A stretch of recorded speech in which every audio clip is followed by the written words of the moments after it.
All right, so you know how we do these deep dives? Well, this one, it's a big one. We're diving into the US-China AI race. It's like global power struggle territory, right? And all because you sent us Clash of Titans, the USA-China AI war, and the Faith of Human Civilization. Intense, much. Yeah, I mean, this isn't just some tech review, is it? This book makes it sound like, well, the fate of humanity is on the line, don't they say? Oh, no kidding. It's way more than just like, oh, who's got the fastest computer chip? Yeah. This is about who gets to basically write the rules for the future, like globally, the economy, the whole shebang. And it's crazy how it all goes back to the Cold War, right? Right. Like, that's where the seeds were planted. Oh, the Cold War. Every good rivalry needs that origin story. But how does something from decades ago connect to, like, artificial intelligence now? It's historical patterns. Think about it. Back then, it was the U.S. and the Soviet Union, right? Yeah. Each one trying to be on top. Technology, military, everything. Space race, the whole nuclear arms thing.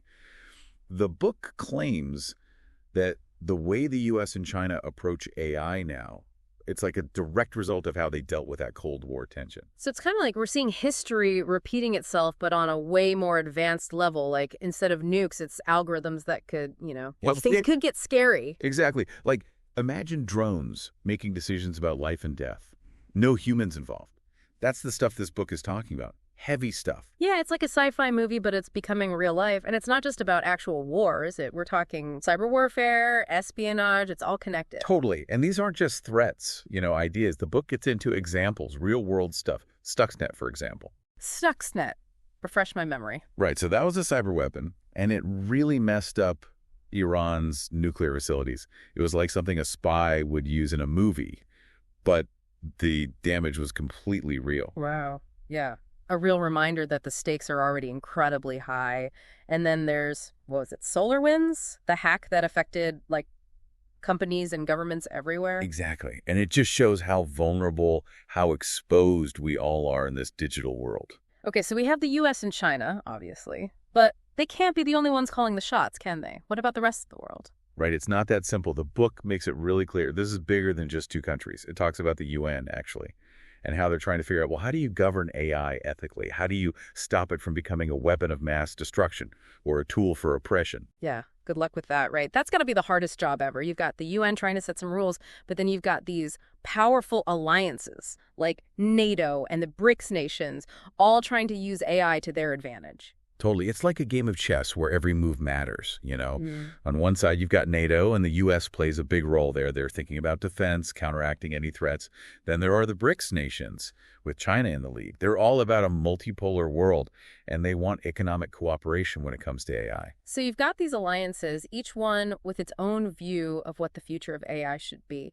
It makes you wonder, will it be like a fight between these blocs? Or is there a chance for them to work together? That's the million-dollar question. Yeah. And then there are the giants in tech, the ones actually making the AI. You've got Google, Microsoft on the U.S. side, on the China side, Baidu, Alibaba. They're all pouring tons of money into AI research and development. It's Silicon Valley versus Shenzhen. Sounds like a heavyweight fight, right? But are those the only ones in the ring? Not at all. The book says that other regions are becoming AI hotspots, too. Like the European Union, for example. They're putting a lot into AI research and development, but their focus is interesting. They're big on ethical AI and data privacy. So they're trying to find their own path, I guess you could say a balance between being innovative and being responsible. It's not just about who gets the most powerful AI then, is it? It's about how it's used, the values behind it. Let's get a little more specific. What are some of the concrete things these players are doing to get ahead in this AI race? Let's start with China. Remember, Made in China 2025? The one everyone thought was just about cheap electronics. Yeah. Well, this book, it says it's way more than that. That Made in China 2025 thing is basically China's plan to become a superpower, but in high-tech industries. Yeah. And at the center of it all, AI. Well, it's not just about catching up. It's about dominating those industries in the future. Exactly. Yeah. The book argues that the way China is doing it, top-down, government-led, plus their access to all that data, it gives them a real advantage. Wow. It sounds like China's really going all in on AI, seeing it as the key to their future economically and geopolitically. How's the U.S. responding to that? Well, the book focuses on the strengths of the U.S. the private sector. It's very dynamic. And those world-class research institutions like MIT and Stanford. So it's like this really interesting contrast, isn't it? China with this centralized government-controlled approach and the U.S. with this decentralized, innovation-driven system. It's a classic clash of systems. And it'll be fascinating to see how that plays out as the AI race heats up. It really is a contrast in styles, isn't it? It's fascinating. China with that top-down, government-led approach, and then the U.S. with this more bottom-up thing, driven by private companies and academic innovation. But we can't ignore the kind of, I don't know, the shadier side of all this competition. This book doesn't hold back on the whole espionage and cyber warfare angle. Yeah, and it's not even just about stealing secrets anymore, right? The book talks about how both sides, the U.S. and China, they're using AI to make their cyber attacks even stronger, more effective. Think about it, like systems that use AI to find weaknesses in infrastructure, really important stuff, or to launch these really, really good phishing attacks. They could even mess with financial markets. It's like we're in a whole new era of warfare. It's digital, but the consequences are absolutely real. For sure. Remember Stuxnet? That was a wake-up call, even back then. Yeah. I mean, it proved that even years ago, someone could make a cyber weapon strong enough to cause real physical damage. It's kind of terrifying when you think about it, right? Like, with AI making these cyber capabilities even stronger, the stakes are they're going through the roof.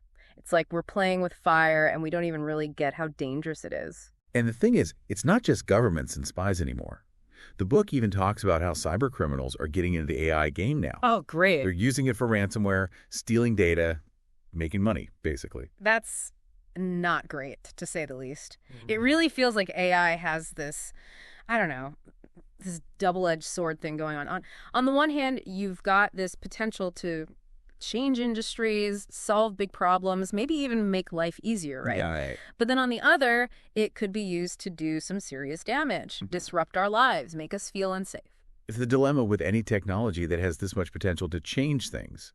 AI isn't inherently good or bad, right? It's all about how we use it. Yeah. And that's a big part of what makes this whole AI race so important. It's bigger than just the technology itself. It's about figuring out the values that are going to guide how we use it. So we've talked about the global scale, right? Nations, alliances, all trying to get ahead. But what about us, the average person? How will this AI race actually affect our day-to-day lives?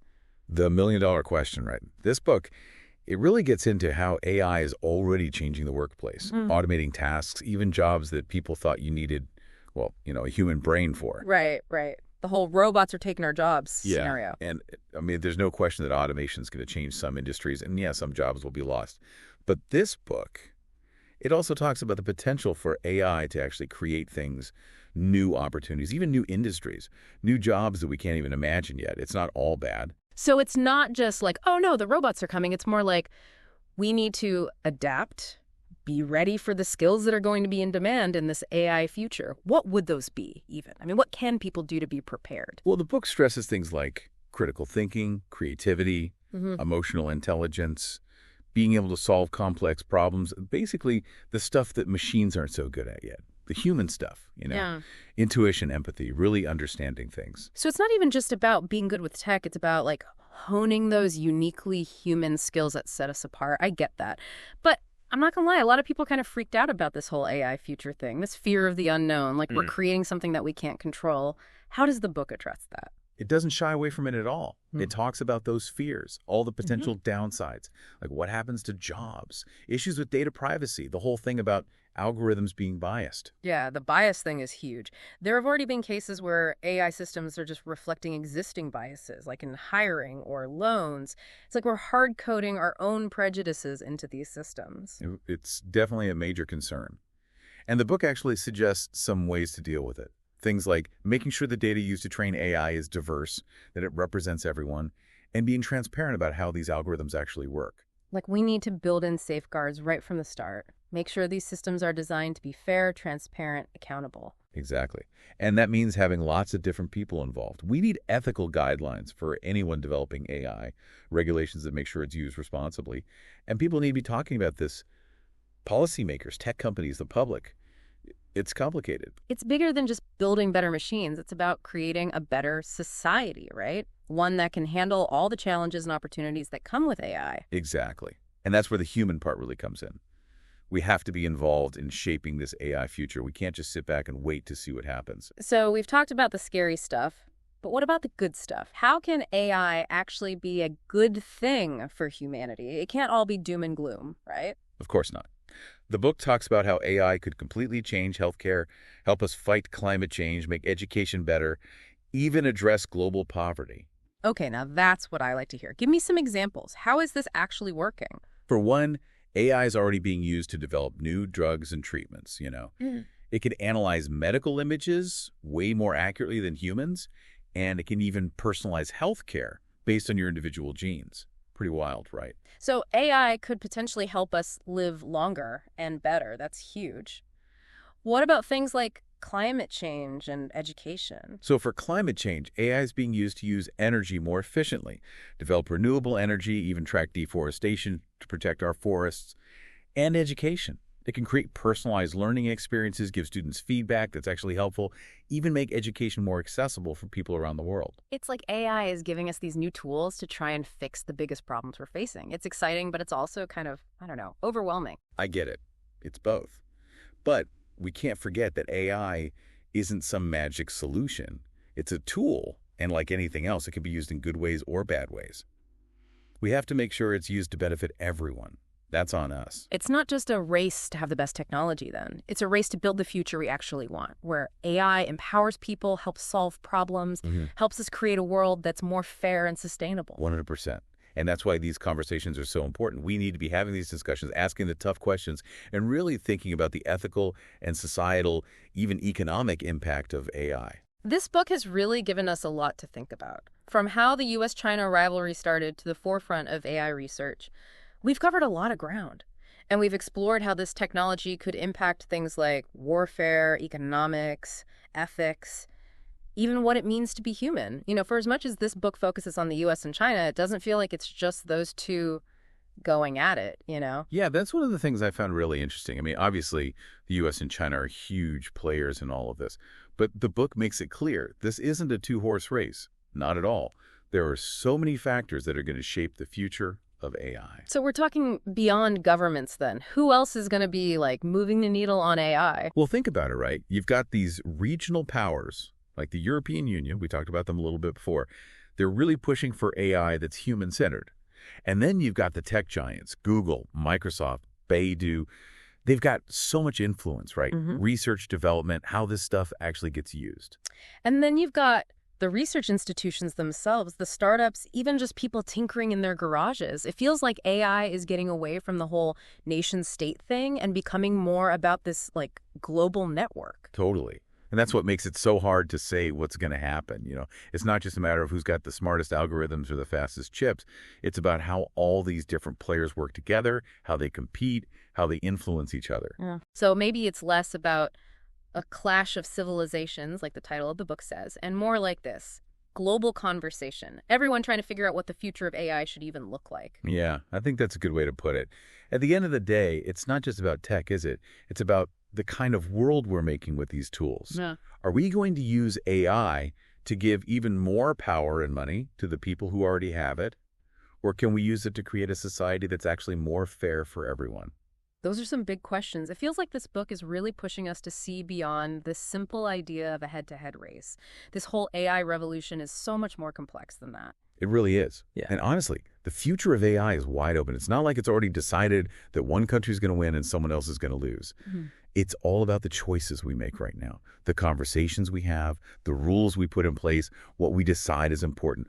All of that will determine what happens with AI and how it affects our lives. So if we're taking away one thing from this deep dive, it's that we all actually have a say in this, in the future of AI. 100%. Yeah. This isn't something that's going to get decided by a bunch of politicians or some tech CEO somewhere. It's a conversation that has to happen everywhere, in schools, in our homes, in government, online. We have to take the mystery out of AI, figure out what's real and what's hype. And we have to really talk about what this technology means for ethics, for society, for the economy. It's like a call to action, isn't it? And not just for the tech people and the politicians. It's for everyone. Artists, teachers, business owners, students. We all have to get informed and involved. And we can't forget about being human. AI is a tool. That's all it is. It can be used for good or for bad. It's our job to make sure we're using it to make things better for everyone. Couldn't have said it better myself. This has been quite the deep dive. We started with this US-China rivalry, and now we're here talking about the future of humanity. We've talked about how amazing AI could be, and how scary it could be. We've wrestled with some seriously complex questions, and I hope we've given our listeners some new things to think about. It's been great being here, really. No. And to everyone listening, don't stop here. Keep learning about this stuff. Ask the tough questions.